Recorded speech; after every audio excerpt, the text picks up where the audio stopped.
Salut mes chers élèves de la troisième année collégiale, j'espère que vous allez toutes et tous merveilleusement très bien. Merci de me rejoindre pour cette nouvelle vidéo. Tout d'abord, je suis très content de vous retrouver parce que ça fait un bail que j'ai pas fait des vidéos.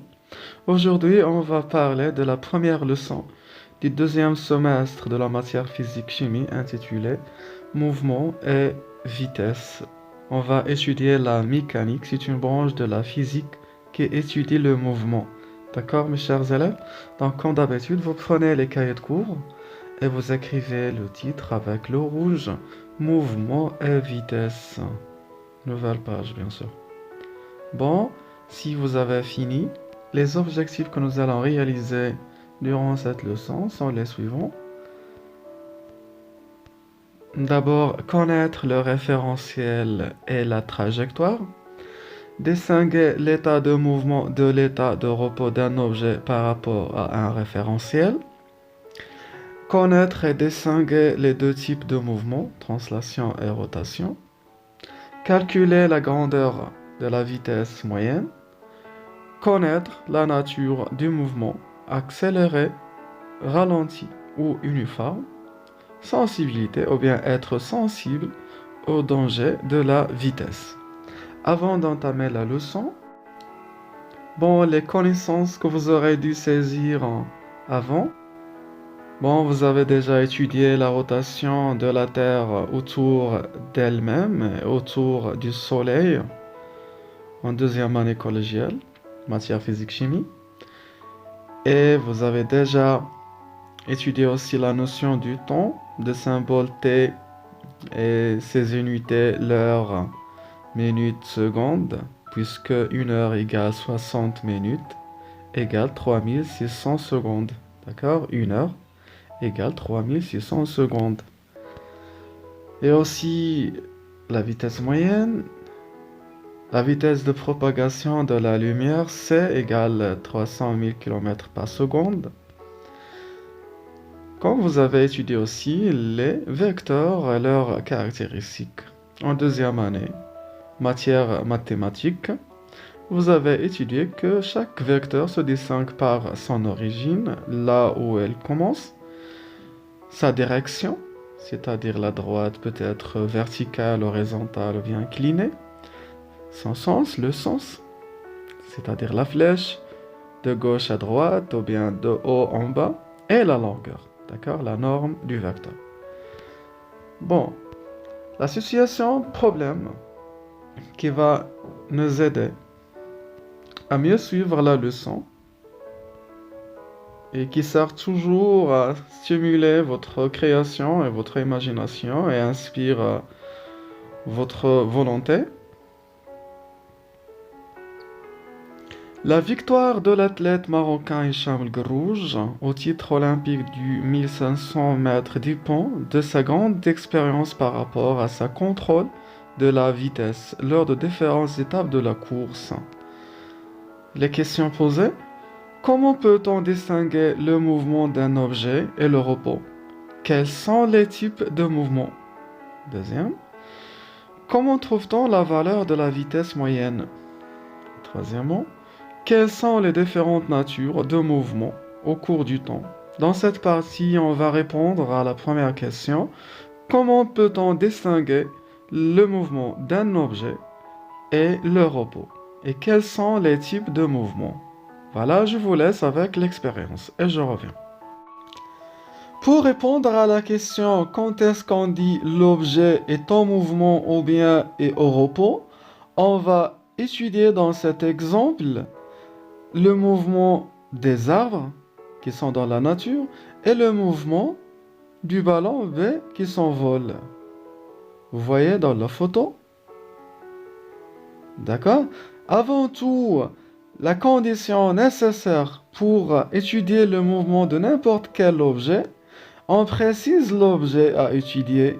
Dans ce cas, l'objet étudié, c'est l'arbre. Et le ballon B, on les appelle des systèmes. D'accord? Le système étudié. Et la deuxième condition pour étudier le mouvement de ces deux systèmes, Il faut tout d'abord, il faut absolument introduire un autre objet appelé le référentiel. C'est quoi le référentiel, mes chers élèves? Le référentiel, c'est le point de vue que l'on choisit pour étudier le mouvement du système, c'est-à-dire on met nos yeux sur le référentiel et on observe le système. Est-ce qu'il change sa position ou non? S'il change sa position, on dit qu'il est en mouvement, sinon il est au repos. Pour cela, on va étudier le mouvement de ces deux systèmes, d'accord, qui sont les arbres, dans deux cas différents, c'est-à-dire selon deux référentiels différents. Le premier référentiel sera le ballon A et le deuxième référentiel sera la Terre. Comme vous voyez dans la photo, je suis sur la Terre et j'observe les systèmes, les arbres et le ballon B qui s'envole. D'accord? On commence par le premier cas. Le référentiel, c'est le ballon A. D'accord? Et j'observe le ballon B et les arbres. Donc je mets mes yeux sur le ballon A et j'observe. Le référentiel, le ballon A. Regardez, les arbres sont en mouvement par rapport au ballon A, alors que le ballon B est au repos par rapport au ballon A. Passons au deuxième cas. Là, on va changer le référentiel et on va choisir la Terre. Regardez, mes chers, qui est en mouvement maintenant? C'est le ballon B qui est en mouvement par rapport à la Terre, alors que les arbres sont au repos par rapport à la Terre. Est-ce que c'est clair maintenant? Donc on écrit grand 1, notion de mouvement et de repos. Petit 1, la relativité de mouvement. Il ne paraît que les arbres sont au repos alors qu'ils sont en mouvement continu avec la Terre lorsqu'elle tourne autour du Soleil et autour d'elle-même. Et si, dans la nature, on voit les arbres au repos par rapport à la Terre, d'accord? Et si le référentiel, c'est la Terre, tandis qu'ils sont toujours en mouvement avec la Terre lorsque la Terre tourne autour du Soleil ou bien lorsqu'elle tourne autour d'elle-même, les arbres sont en mouvement. Donc, pour décrire le mouvement ou le repos d'un objet, il faut tout d'abord absolument introduire un autre objet appelé le référentiel. Si l'objet change sa position par rapport à un référentiel, on dit qu'il est en mouvement par rapport à ce référentiel. On constate que le mouvement et le repos sont des notions relatives, dépendent du référentiel. C'est-à-dire, le mouvement est relatif, il se définit selon le référentiel. Exemple, on considère un homme assis dans un bus démarre en sortant de la gare. Donc cet homme, ici le système c'est l'homme, le système, donc est au repos par rapport au bus. Dans ce cas, le référentiel est le bus, mais elle est en mouvement par rapport à la gare. Dans ce cas, le référentiel est la gare. Vous écrivez. Et je vous propose cette application. Regardez dans la photo, un bus roule lentement. Une personne B est assise dans le bus. La personne A marche dans l'allée vers l'arrière du bus pour faire des signes à la personne C qui est au bord de la route. D'accord? D'après la photo et les données écrites. Vous pouvez remplir le tableau par en mouvement ou bien au repos. Nous avons ainsi deux systèmes, la personne B et la personne C, et les trois référentiels, le bus, la gare et la personne A.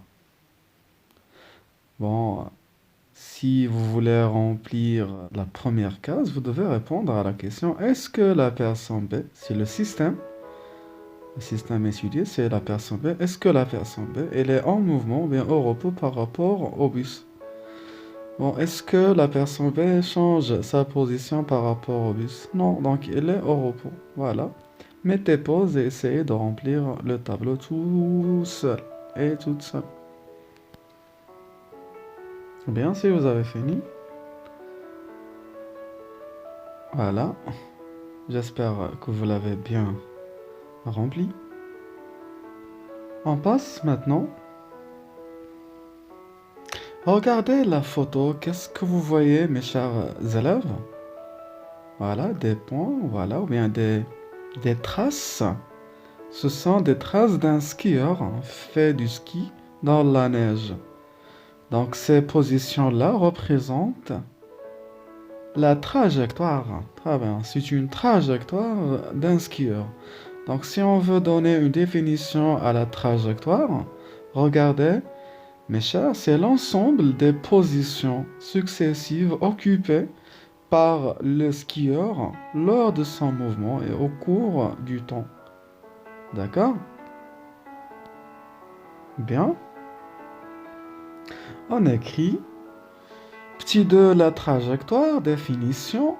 La trajectoire d'un point mobile, c'est-à-dire en mouvement, d'un point en mouvement, est l'ensemble des positions successives occupées par ce point au cours de son mouvement.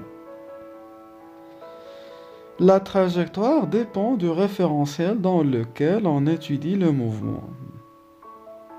On distingue 3 types de trajectoires. On commence par le premier type.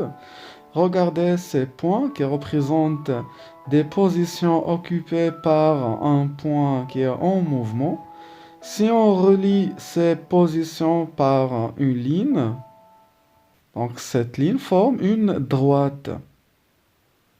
Ici, on dit que la trajectoire est rectiligne.